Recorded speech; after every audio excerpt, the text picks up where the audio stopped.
He married the actor in secret for 5 years, but our relationship fell apart. On set, he embraced and kissed his first love, while I pretended not to see. In variety shows and top-rated dramas, I engaged in ambiguous behavior and held hands with others, and he just gave me a cold look. Later, while filming, I unexpectedly had a miscarriage and tearfully called him.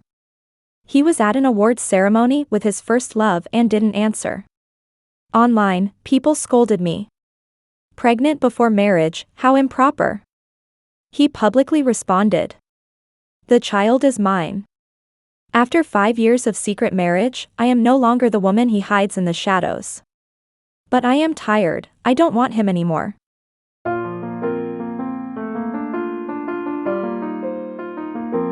Chapter 1. On my birthday, I had surgery. Before entering the operating room, the doctor asked me if no one from my family was coming. 2 young nurses passed by, gossiping together. Blake and Susie were seen on a date. I heard they are each other's first love, will they reconcile? It's like a romantic story. They must get married. Blake. It's been a long time since I've seen him. A dull pain filled my heart and chest. Drooping my eyelids, I told the doctor. I can manage on my own. He advised me. Rachel, your condition is serious. Even though you have special permission, having a family member with you is the best. I smiled faintly and remained silent. My lover is with another woman. He has no time for me, and I don't want to bother him. In the 5th year of our secret marriage, it seems like things are coming to an end between me and Blake. The surgery lasted 3 hours, and it went smoothly. When I woke up, it was already dark outside. I checked my phone, and the first call was surprisingly from Blake. Just as I was about to answer, Susie's voice came through. Rachel, Blake said today is your birthday. Happy birthday. He just bought me a cake, it's delicious. There's half left, I'll have him bring it to you. Don't mind it. It's late now, and I couldn't go out to buy you a present. Before she could finish, Blake took the phone back. Don't bother her, you talk too much. Almost simultaneously, Blake and Susie said this together. Susie huffed and complained to Blake. I knew you were going to say that again. You loved to lecture me when we were dating, but now, you're not my boyfriend anymore. Blake chuckled softly. I heard someone stirring up a fuss. Blake, it seems like there's only a bit of humanity when he's with Susie. Otherwise, why not just get back together? Suddenly feeling nauseous, the pain in my chest made me want to cry. Before the tears could fall, I hung up the phone. Blake immediately called again, I declined the call and then turned off my phone. Chapter 2. I lay in the hospital for 3 days, then quickly got up to work. I am a regular guest on the countryside variety show Slow Life, and I can't miss a recording, or else I'll have to pay a fine. This episode's special guests were rumored to be a couple, generating a lot of buzz. The male guest called, his voice disguised, unrecognizable. He said, I came to find someone. There's someone I haven't seen in a long time, I miss her. 10 minutes later, the gate to the courtyard opened, and there stood Blake, smiling gently. I stood there holding firewood, dirty and stunned. Could it be that he was the special guest for this episode? Why was he here when he clearly hated appearing on variety shows? He said he came to find someone. Who was the person he wanted to find, the person he wanted to see? My heart raced, the sound deafening. Someone poked their head out from behind him, cheerfully greeting everyone. It was Susie. So, the rumored couple was them. Blake's gaze swept over me, coldly, without stopping. Apart from me, the show had 2 other regulars. One was the veteran David, well-respected and well-connected, responsible for hosting and chatting. The other was the top star Milan, handsome with a great physique, in charge of topics and heat. As for me, Rachel, the average and useless one, responsible for odd jobs, cooking, and filling in the gaps. I never understood why they chose me as a regular guest for such a popular variety show. Was it because I had a chef's certificate? Blake walked up to David, warmly greeting him. David, long time no see. Susie followed him, bowing to David. Hello, David, I've heard so much about you. Our new drama is shooting nearby, and since we heard you were here, Blake insisted on bringing me to say hello. Susie glanced at me, smirked, a hint of provocation in her eyes. Blake was paving the way for her. When we first got married, Blake told me we needed to avoid suspicion. For a full 5 years, he never spoke to me in public.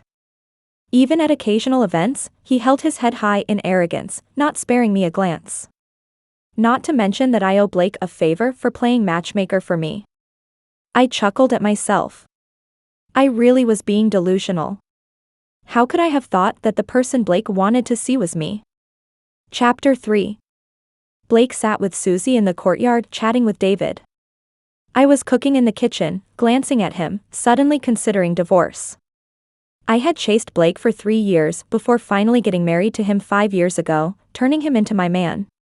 In the early days of our marriage, I was so happy that I slept with our marriage certificate every night. If I woke up laughing in the middle of the night, I had to rub my eyes to make sure that the person sleeping next to me was Blake. At that time, I probably couldn't even dare to think that one day, I would choose to leave first. After all, in my relationship with Blake, the choice had always been in his hands. As the food was served, Susie muttered while looking at the dishes. I don't eat cilantro. She thought for a moment, then piled all the things she didn't like into Blake's bowl. Blake looked at her speechlessly as she stuck out her tongue and made a face at him. David chuckled, saying, So, your rumored relationship is real, right? Young love is so sweet. Blake casually replied. It's fake. Susie's expression changed slightly, then she laughed carelessly. She explained to David. Don't get the wrong idea, Blake and I are just good friends. When we were dating, he took care of me too well. If I stayed with him any longer, I would have become useless. I felt I couldn't do it. I had to stand on my own. Everyone laughed at her words. David asked her. So, what kind of guy are you looking for? Susie held up her fingers and said. Tall, handsome, steady, likes to read, looks good in glasses, wears black clothes and gray pants. Blake chuckled. He happened to be wearing glasses today, dressed in black clothes and gray pants. David also laughed, praising Susie. You're quite interesting, young lady. Perhaps I was too quiet, suddenly he asked me. Rachel, I remember your phone wallpaper is Blake, right? Why are you so shy when your idol is here, not saying a word? I paused for a moment, and when I looked up, Blake was staring at me with a smirk. Susie suddenly spoke up, showing everyone her phone wallpaper. Rachel also uses Blake as her wallpaper, right? So do I. I took this photo sneakily on set. If you like it, I can send it to you. In the photo, Blake was sleeping, and Susie was getting very intimate, almost like they were secretly kissing. I calmly smiled and said, They're a perfect match. Then I lowered my head to continue eating.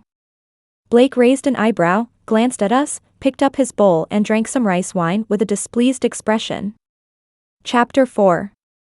After lunch, the director stopped filming and let everyone take a break. After a busy morning, my wound began to ache. I went into the house, took out some painkillers, but before I could take them, Susie's agent suddenly approached me. She held her arm, asking me to make a salad for Susie right now. Susie didn't eat well at lunch, make her a salad and take it over. Susie was too busy talking to notice if she ate well. I picked up a glass of water and brought it to my lips, giving a cold smile. If you want to eat, order takeout yourself. Who's going to indulge your quirks? The agent slapped my hand, spilling hot water all over me. She warned me in a low voice. What's with your attitude? Making food for Susie is showing respect for you. Do you know what position Susie holds? When she marries Blake the movie king in the future, there will be plenty of people trying to curry favor with her. If you don't appreciate the opportunity one give you, get ready to be blacklisted. I was filled with anger, and without thinking, I splashed the remaining water in the cup on her face. Susie heard the commotion and quickly ran over, taking out tissues to help the agent wipe her face. Rachel, did we offend you in any way? If something's wrong, let's talk about it. We are all educated people, no need for violence. Blake leisurely followed behind, closing the door and blocking the onlookers. I smiled and asked Susie. Didn't you eat well at lunch? Let me make you a salad now. I just finished cooking for 5 people by myself, and now I have to serve you alone. Am I your mother? Oh, I heard you're about to marry Blake, the movie king, and ready to blacklist me, right? Come on, tell me, how can we have a nice chat? I had always been reluctant to deal with Susie. Because a man causing a fuss was particularly uninteresting to me in my opinion. But if she kept making me unhappy, if I didn't stand up to her, wouldn't it be unacceptable? Chapter 5. Susie didn't expect my sharp tongue all of a sudden, paused, then quickly glanced at Blake. She came forward to pull me, innocently saying, Rachel, there must be some misunderstanding, don't be hasty. She carried a faint scent of gardenia. I knew this brand of perfume, very expensive and rare. Blake had bought it. At that time, I thought it was a surprise he prepared for me, secretly delighted for several days. But again, I was being delusional.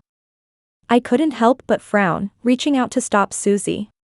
Could you please stay away from me? The smell on you is unbearable, makes me want to vomit. Susie's face stiffened, she forced a smile, stepping back 2 steps. Blake's expression was cold, just staring at me, indifferently saying, Rachel, you've crossed the line with your words, apologize.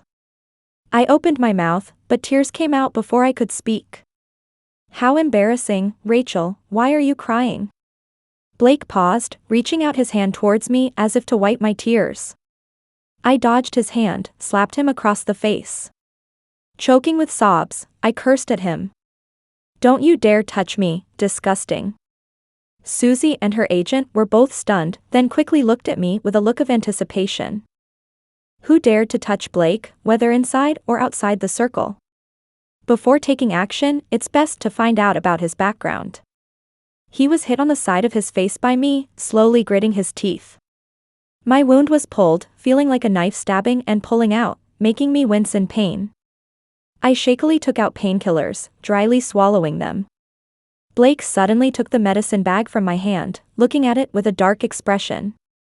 He didn't pursue the fact that I hit him, just asked me. Painkillers? Where does it hurt? With a pale face, I supported myself on the table leg, standing up and moving towards the bed. It's none of your business, you and Susie, get lost. He grabbed me, his gaze intimidating. Who allowed you to come out to work like this? Can't I afford to support you? I'll give you 2 choices, either you obediently come home with me or I'll carry you, and you'll obediently come home with me. He'll carry me? Here. Who would believe that? Over the years, he has been extremely cautious to avoid suspicion. How could he be willing to stir up rumors for me? I pushed his hand away, clearly telling him. Get lost. Before I could finish my sentence, my body suddenly felt light as Blake actually lifted me onto his shoulders, just like a bandit abducting a bride. As we stepped out of the room, everyone turned to look, and my heart was about to jump out of my throat. I covered my face, kicking my legs in a frenzy. Blake smacked my butt, scolding me. If you keep messing around, I swear I'll throw you in the ditch. Chapter 6. Blake threw me into the car, his actions causing my wound to reopen. Blood seeped out, his face turning cold as he reached out to peel off my clothes, revealing a 2-centimeter-long, purplish scar on my chest. Blake, are you crazy? Angry and wanting to scratch him again, he easily caught my wrist, staring at me with softened eyes, but his tone was firm. Can you please behave properly? You don't answer your phone, and you play hide and seek with me. Why didn't you tell me about your surgery? Do you think I'm dead, huh, Rachel? Through gritted teeth, he seemed to be in pain for me. What an act. I coldly put on my clothes, curled up in the seat, closed my eyes, ignoring him. Half a month ago, I found something on my breast, not small in diameter, and needed to have it removed for a biopsy to confirm the pathology. After scheduling the surgery, I hesitated and called Blake. Just before the call was about to end, he answered with a low voice. What's up? A simple, summarized our entire relationship. My throat tightened, tears uncontrollably streaming down. My mind was a mess, not knowing what to say. I might have breast cancer, I might die. I'm sick. Before I could finish my sentence, I suddenly heard Susie's voice. Blake, if you don't come over, I'll be really angry. Blake smiled, turned to me and said. Wait, I'll call you back in a bit. Staring at the disconnected phone, an unprecedented disappointment tightly wrapped around my heart. Until midnight, he never called back. Blake, the one waiting, was always me. Blake, I'm not waiting for you anymore. Chapter 7. After tending to my wound, Blake directly took me home. His phone kept ringing, and in the end, he simply turned it off. I lay on the bed, turning my back to him, calmly saying, Go do your work. The companionship I never got before now seemed, somehow, less important. Go to sleep. I won't hang up on your calls anymore in the future. Only silence filled the room as Blake tucked in the covers for me and left. I was truly tired, falling asleep until 9 p.m. When I woke up, Blake was still there. He leaned against the French window in the living room, hands in his pockets, a cigarette dangling from his mouth, that roguelike appearance, only known to me. The living room was unlit, in the dimness, the orange sparks from the cigarette faintly flickering. Are you hungry? I made porridge. He walked towards me, casually putting out the cigarette. I slowly clenched my fists, finally gathering the courage to say what I wanted to say. Let's get a divorce, us. Blake paused in his steps, as if he heard a joke, nonchalantly chuckled. He casually asked me. Reason? I blurted out. I hate you. He came up to me, tucked my hair behind my ear, his palm resting on my cheek. Rachel, when we got married, we said, in sickness and in health, till death do us part. If we're not afraid of life and death, what's hate then? So, my wife. Your reasons are not valid. Chapter 8. That night, Blake and I had a big fight. In reality, I was the only one losing my temper, he just listened. I didn't know what he meant, why torment each other when the love was gone. The next day, I texted an apology to the director of Slow Life. He politely told me I didn't need to go for the recording anymore. Rachel, I didn't know about you and Blake's relationship before. If I was neglectful, please forgive me. Blake mentioned that you haven't been feeling well lately, and his suggestion was for you to rest more. I was furious and called Blake. He answered quickly, as if he was waiting for me. I asked him why he was handling my work without permission. He countered. Is it not good for me to earn money for you to spend? I coldly laughed, saying. Blake, I want a divorce. Don't act pitiful, it's useless. If not, we'll see each other in court. He followed my lead and laughed. You can try. For the next half-month, my work kept getting postponed, no one dared to hire me. Blake was punishing me, like disciplining an unruly puppy. I refused to give up, running around, but always hearing the same phrase. Sorry, Rachel. The divorce proceedings were also not going smoothly. Every lawyer I found would back out in less than 2 days, refusing to take my case. Blake, you must be laughing, watching me struggle like a clown. Is that your entertainment? You don't really love me, you just can't stand someone resisting you. Chapter 9. On the 10th day of the Cold War with Blake, the movie Painted Dreams notified me for the final audition. I was so excited, I rolled around on the bed. This film had a strong lineup, from the director to the actors, all top-notch, and even had half of its investment from foreign sources. Maybe that's why Blake couldn't easily interfere. I was secretly thrilled. I thought, in our war, I had finally achieved a small victory. At the audition, I ran into Susie. She greeted me openly. Rachel, are you also competing for the lead actress role? You're such a good actress, you better go easy on me later. Her manager smirked oddly. Rachel must not be here to compete for the lead role, the lead doesn't need acting skills, just popularity. And Susie, didn't Blake say to focus on your acting? The lead role is definitely yours, so don't worry. I closed the script, planning to take a minute to teach Susie a lesson in manners. I asked her. I'm planning to divorce Blake, did you know? Her eyes lit up, and I chuckled before saying. But, he doesn't agree. Susie visibly disappointed, I stood up, towering over her. I pointed at her forehead with my finger, pressing her to step back. Susie, if you can convince Blake to divorce me and marry you, then that would be your skill. Before that, don't you think you're just like those self-satisfied mistresses? Do you know why I can't be bothered with you? Because you're cheap. She blushed at my words, and I pulled out a disinfectant wipe to clean my hands, then turned and threw the tissue into the trash can. Chapter 10. The movie A Painted Dreams tells the story of a romantic painter's love affairs. The male lead is the son of a wealthy merchant family. At the age of 18, his father married a beautiful aunt, whose seductive eyes often stirred the young man's heart. In the confines of the imposing courtyard, they secretly embarked on a forbidden love affair. She was his initiation into love and his sexual awakening. The role I was competing for is that of this young aunt.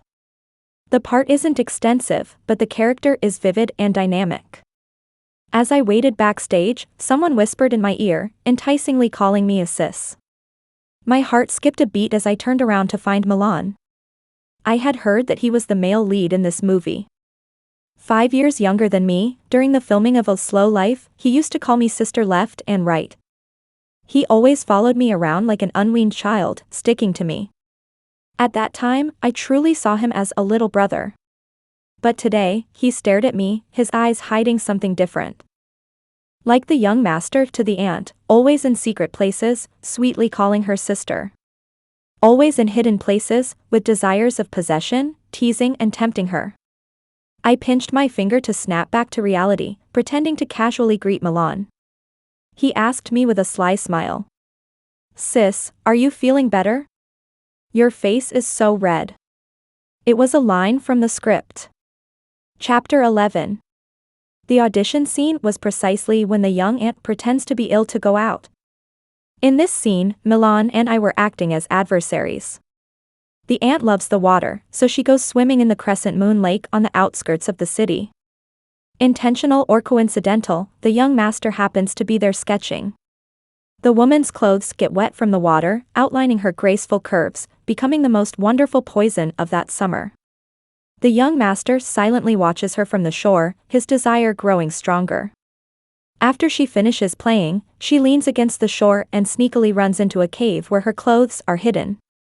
The young master follows her and steps into the foxwoven net. At first, when she saw him, she pretended to be flustered. He sat next to her, and she blushed, moving away from him to create some distance. The young master suddenly held her face playfully and leaned in closer. He didn't rush to kiss her, just teasingly scolding her. Avoiding me? Where can you hide? Sister, you haven't been behaving lately. Milan was getting closer, one hand hooking around my neck, encircling me so I couldn't escape. Suddenly, the door was pushed open, and Blake walked in, sitting next to the director, saying with a smile. Sorry I'm late. His gaze coldly swept over Milan, finally resting on me. He smirked at me, like a mischievous cat toying with an innocent mouse. I realized then that he was one of the producers of A Painted Dreams. Blake was deliberate. He was waiting to see me struggle against him with all my might, only for him to suppress me effortlessly with a single finger. He was honing my sharpness. I stood there blankly, feeling like there was a huge hole in my chest, letting in a draft that chilled me to the bone. Milan suddenly pinched my nape, his voice husky and lightly drifting into my ear. Sister, focus, it's your turn to kiss me. No. The audition scene should have ended here. Before I could react, he continued. Or maybe, I'll kiss you instead. And this line wasn't from the script. Blake's smile suddenly faded. Chapter 12. That's enough. Blake spoke up suddenly. Fiddling with a lighter in his hand, he irritably told me. Rachel, go home and wait for the notice. I clenched my fist silently. Wait for the notice? I really wanted to jump up and tear his face off. Milan held me down, pressing me into my seat.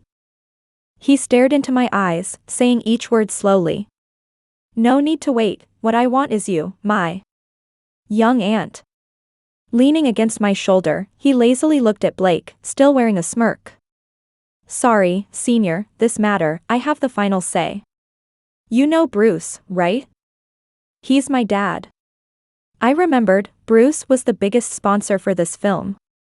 Milan raised his head, his hair tickling me. He smugly asked me. Young aunt, is your young master's father powerful? Chapter 13. The contract was signed on the spot, Milan afraid I might run away.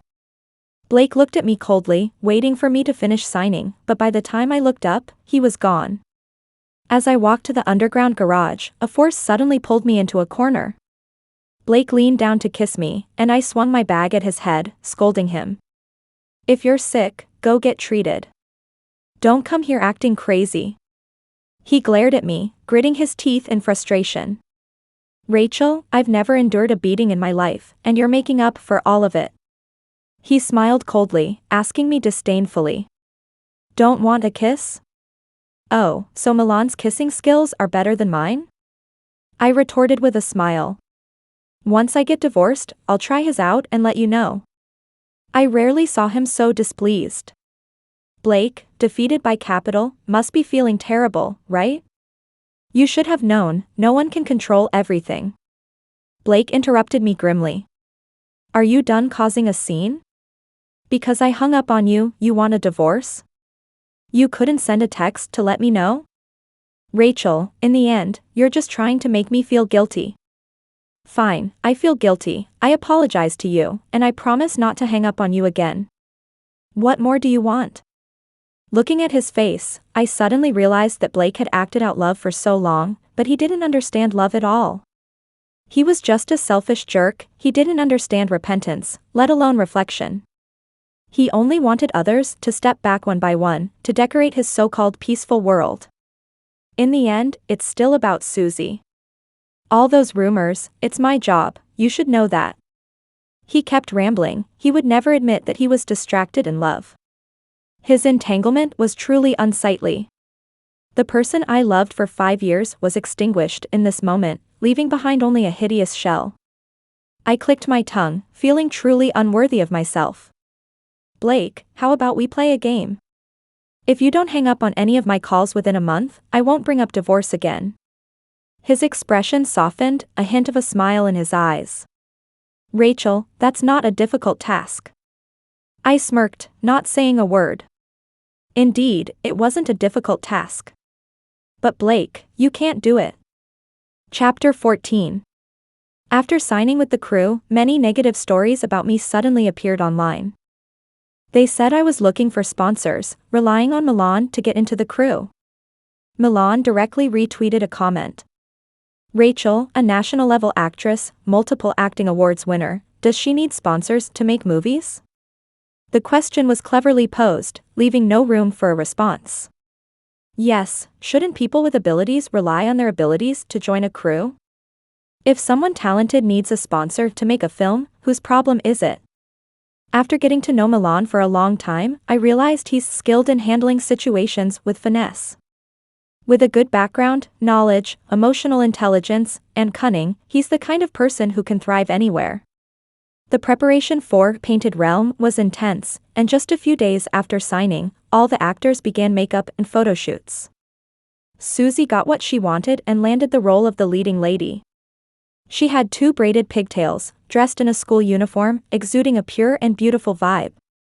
However, her eyes occasionally showed a hint of shrewdness, which felt out of place. Today was the day for the makeup photo shoot, with several female characters and Milan posing for a family portrait. As soon as Susie saw me, her expression changed. Her agent immediately went to find the head of the makeup department. Rachel is too flashy, unacceptable. She's just a supporting role, why is she trying to steal the spotlight from the lead? Quickly, get rid of all those messy accessories she's wearing. In the play, I was the most favored young lady, and my makeup was indeed more elaborate than the others. The stylist rolled his eyes, indicating to take the matter up with the director. He was paid to do his job, whose money he took, that's whose orders he followed. Susie tried to smooth things over. Rachel's makeup is quite suitable, romantic and charming, it suits her well. But am I too plain? She pointed to a delicate pair of white jade earrings, saying, "It goes well with the cool and elegant temperament of the lead actress, can I?" Those earrings were brought in by Milan from his home. Susie looked at him, blinking in a pleasing manner. Milan spoke coldly. "You're here to act, not to compete in beauty contests. If you can act, act. If not, get lost." He continued reading the script, not even lifting an eyelid. Susie was publicly embarrassed, furious, and actually turned around and left. Chapter 15. That day, Milan showed me what it means to be decisive. He had his team of lawyers sue Susie for breach of contract and demanded compensation. With just one phone call, he brought in Vanessa, who had just won the Best Actress award, to replace Susie as the leading lady. Susie was probably still waiting for someone to appease her, but Milan didn't even give her a chance to regret. When Vanessa saw me, she smiled and whispered to Milan, "You sly devil, you've succeeded in chasing the star." I focused on the photo shoot, pretending not to hear. In fact, I had long realized that Milan was my fan. Back when I had just debuted, I had a sudden rise to fame. During that time, I participated in a program where I had to pick a lucky fan to be my pen pal for a year. We exchanged letters every month, and in my final letter, I included a handmade lucky charm, wishing him a smooth life. That lucky charm, hanging around Milan's neck, I've seen it before. Chapter 16. Working until 6 o'clock, I clocked out on time. There was a text from Blake on my phone. "Rachel, you haven't even called me once." I didn't reply. I used to wait every day, afraid of missing one of his calls. I waited for 5 years, endured for 5 years. "Blake, just a few days, and you're already getting impatient?" I tossed my phone aside, started the car, and Milan knocked on my car window, saying cheerfully, "Sis, can you give me a ride?" I wanted to say no, but by the time I came to my senses, I was already driving him, 5 miles away. I thought he would talk about random things, but we ended up discussing movies all the way. I occasionally glanced at his script, then at his face full of nonchalance. Turns out, he's actually a very serious person at heart. Quite an unexpected contrast. Milan had a dinner appointment that evening, so I dropped him off at the venue. It wasn't until I was almost home that I noticed his script was left in my car. I didn't know when we would meet again. During this time, he must be studying the script. After thinking for a bit, I turned the car around and made another trip to return it to him. Chapter 17. Milan told me the private room number and asked me to go upstairs directly. Pushing the door open, Susie's voice leaked out from the crack. "Little brother, you can't cut off all ties in life. We're all in the same circle, why can't we look out for each other? Why make enemies of ourselves?" Milan smiled. "You've got one thing wrong, messing with you isn't making enemies, at most, it's just entertainment. Do you think you can give me orders here like you're a big shot?" Susie was so angry her hands were trembling. Blake was also there, smiling as he took over. "Does your father know you're acting so arrogantly in front of me?" When he turned and saw me, the rest of his words got stuck in his throat. Ignoring him, I waved the script in Milan's direction, placed it on a chair near the door, then turned to leave. Blake seemed to have some thoughts. He grabbed me, pressed me against the wall, causing me pain. Almost through clenched teeth, he managed to say, "You don't call me, don't reply to my messages, is it because you're with him?" I smiled and replied with the same words he used to brush me off in the past. "It's just work, I think you should understand." I deliberately came in to make Blake feel uncomfortable. The suffering I've endured, if I don't let him taste it, how can I feel at ease? A hint of tears shimmered in his eyes as he bitterly smiled at me. "Rachel, you're quite ruthless. If you want to play, go ahead. But, don't forget to call me, I'll be waiting for you. Blake, how does the taste of humility suit you? Chapter 18. I thoroughly enjoyed myself at Blake's place. The cost was feeling a bit awkward when I later saw Milan. He remembered the phrase, just work, and teased me out of the blue. We delivered our lines together, occasionally getting close while acting, making it seem very intimate. After finishing, feeling a bit embarrassed, he said, "I understand, it's just work." I got him a cup of coffee, his favorite caramel macchiato, and he took a sip. Clearly happy, he still muttered under his breath, "I understand, it's just work." Milan, are you a devil? Filming for the new movie began, and the first scene was of Ant playing in the Crescent Lake. The director mentioned that if we waited a bit longer, it would be too cold to shoot this scene. The lake water was chilly, and I had thick plastic wrap on me for warmth. The first attempt at getting in the water failed, and I was pulled out, shivering from the cold. Milan handed me a thick blanket with a heating pad attached, and his assistant blurted out, "I told you it's not even summer yet, why did Milan buy so many heating pads?" Milan shot him a glare. Feeling a bit awkward, I was about to change the subject when Milan leaned in close to my ear and whispered, "Sister, you're not going to say it's just work again, are you?" "But what can I do? I don't want it to be just work." I was taken aback for a moment, and coincidentally, the director came over to ask if I was feeling better, getting ready for a second attempt to get in the water. Thank goodness, he saved me from that ordeal. Chapter 19. After the second time getting in the water, I should have been more accustomed to it than the first time. But 5 minutes later, my lower abdomen suddenly began to ache, followed by cramps in my hands and feet. I thought it was my time of the month coming, thinking, I'll suffer this month. People on the shore noticed something was wrong with me and asked, "Rachel, are you okay?" I was about to gesture that I was fine when suddenly, my stomach ached so much that I curled up and sank straight down into the water. Someone grabbed me and brought me back to the shore. Rachel, are you okay?" A group of people surrounded me, in a panic. "She's bleeding, Rachel. She's bleeding down there. Rachel, are you pregnant?" Pregnant? Pregnant? How is that possible? Blake and I have already. I was in too much pain to speak, but suddenly, my mind flashed back to not long before my breast examination. One night, I couldn't sleep and took some sleeping pills. In the middle of the night, I felt someone kissing me.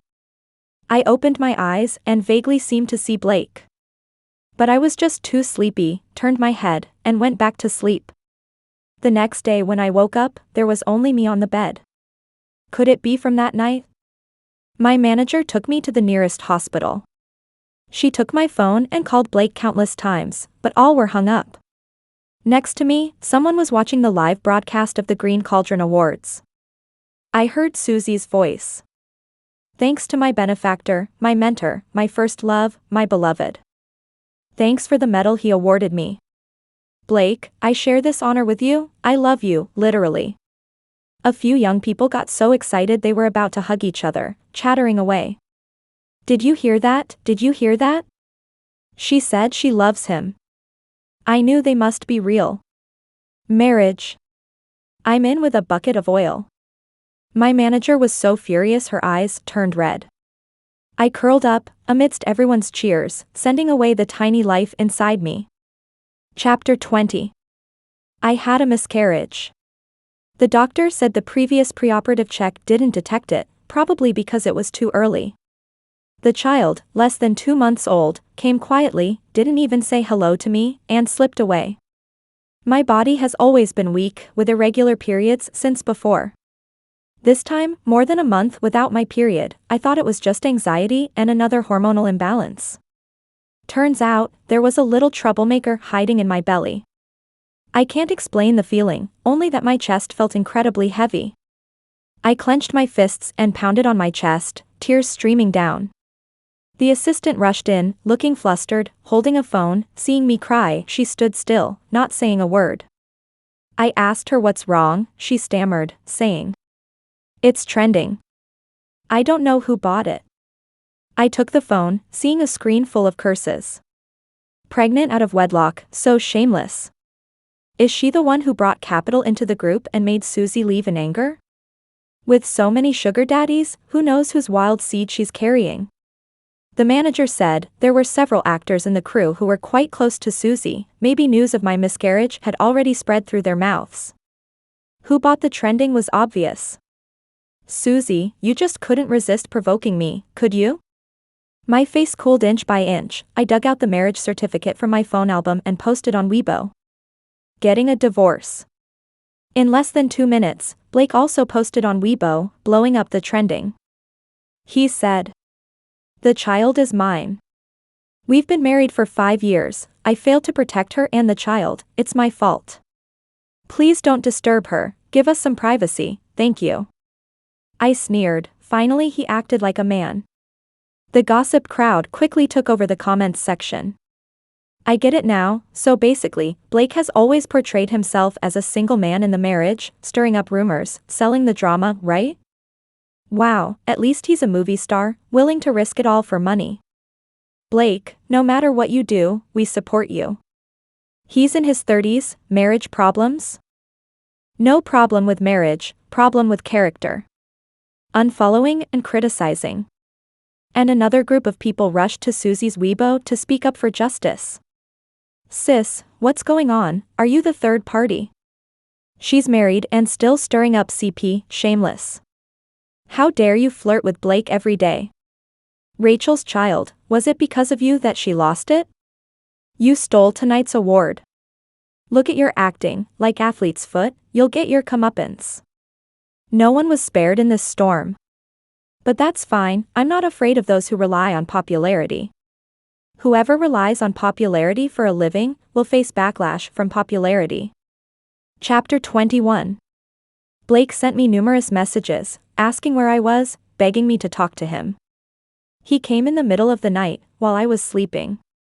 He placed his hand on my belly, gently caressing it through the blanket. I was awakened by him, opened my eyes, and grabbed the thermos cup beside me, smashing it towards him. Don't you dare touch me. That night, you didn't use protection, did you? He didn't answer, just looked at me in pain, begging me not to look at him like a stranger. He didn't know that every glance I gave him now made me nauseous. Blake, you hung up on my call. Watching his embarrassed expression, I smirked wickedly. See, I told you, even with something as simple as this, he couldn't handle it. Blake, you lost, you have to admit defeat. Take a good look at yourself, what kind of despicable person you are. The ward fell into silence. After a while, he finally struggled to explain. I didn't hang up the call. I looked at him with a mocking smile, and he couldn't bear to meet my eyes again. Susie followed him in, rushing into the ward. She was still in her evening gown, but her makeup was already ruined from crying. Rachel, you bitch, I'll kill you. Blake grabbed her and cursed. Haven't you had enough? Susie stared at him, crying uncontrollably. Tonight should have been her shining moment, but now, it was all ruined. Everyone was calling her the third party.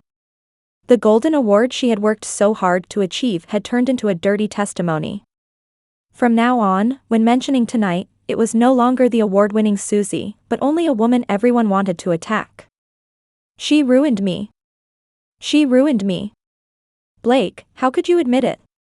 She'll ruin you. He pushed her to the ground, looking like a miserable mess. She was really funny, still trying to deny it. Throwing out the marriage certificate, the smarter move would be to admit it and face the consequences. After 5 years of marriage, even if we couldn't continue, I didn't want to be so ruthless. But Susie, you should understand one thing, you reap what you sow. Chapter 22. After my divorce from Blake, his career plummeted. His rivals took advantage and attacked him, various scandals kept popping up, too many to handle.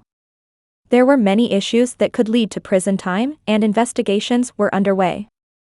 There were also some things I didn't know about, the crappy things he did in his youth. Drinking, fighting, failing classes, buying degrees. Adding Susie to the mix, the two of them truly were each other's first love, a complete mess.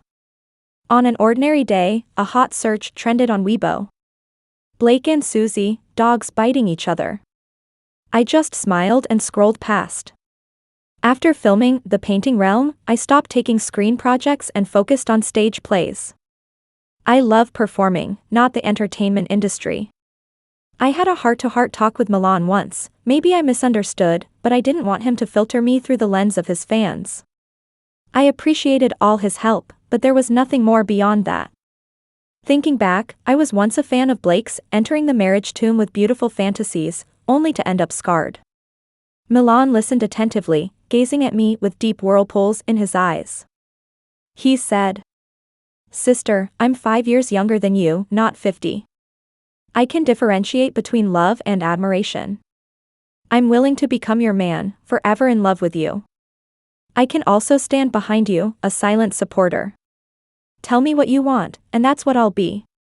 At the end of my first performance, Milan held up a small sign, sitting in the front row. He was afraid of bothering others, tightly hugging his arms. I bowed deeply to him. "Thank you for being my supporter, I will forever be in love with you."